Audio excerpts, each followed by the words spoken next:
कांग्रेस के राज्यसभा सांसद इमरान प्रतापगढ़ी ने सरकार पर शिक्षण संस्थानों पर हमला करने का बड़ा आरोप लगा दिया।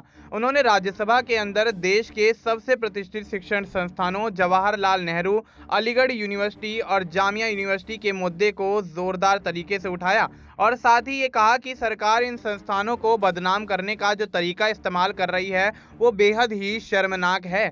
कांग्रेस सांसद इमरान प्रतापगढ़ी ने जेएनयू में नारेबाजी और मारपीट की घटनाओं का जिक्र करते हुए सदन में कहा कि जेएनयू में कुछ नकाबपोश लोग आते हैं, नारे लगाते हैं और इतने सालों बाद भी पुलिस उनका पता नहीं लगा पाती है। इतने प्रतिष्ठित संस्थान को बदनाम करने के लिए जो तरीका इस्तेमाल किया जा रहा है वो बेहद शर्मनाक है। एक नकाबपोश महिला भी जिसने लाठी डंडे चलाए थे वो आज तक उसकी पहचान नहीं की जा सकी है। दिल्ली पुलिस उसे ढूंढ नहीं पाई है। उन्होंने आगे कहा कि जामिया की लाइब्रेरी में जिस तरह की लाठियां बरसाई गई थी उस दर्द को छात्र अभी तक नहीं भूले हैं। अलीगढ़ मुस्लिम यूनिवर्सिटी को लेकर वहां के सांसद जिस तरह की भाषा का इस्तेमाल करते हैं वो बेहद ही शर्मनाक है।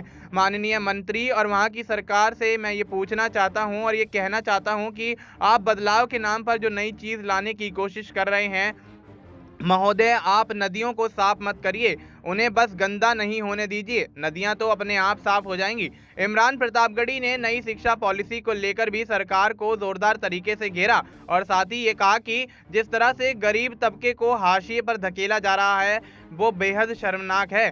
शिक्षा को निजीकरण की तरफ ले जाया जा रहा है वो गलत है। माननीय मंत्री जी इस पर सोचें और इस पर सुधार करने की कोशिशें करें। साथ ही आपको यहाँ ये भी बता दें कि अलीगढ़ मुस्लिम यूनिवर्सिटी हाल ही में होली पर्व के सेलिब्रेशन को लेकर सुर्खियों में आ गई थी, जिसके बाद बीजेपी के सांसद सतीश गौतम ने विवादित बयान दिया था। उन्होंने कहा कि जो होली का विरोध करेगा उसे ऊपर पहुंचा दिया जाएगा। अब इस मामले को लेकर जिस तरह से इमरान प्रतापगढ़ी मुखर होकर बोलते हुए नजर आ रहे हैं और यहाँ पर भारतीय जनता पार्टी को घेरते हुए दिखाई दे रहे हैं, तो अब देखना यही होगा कि भारतीय जनता पार्टी इमरान प्रतापगढ़ी के इन सवालों का जवाब किस तरह से देती है और किस तरह से उन पर पलटवार करती हुई नजर आती है।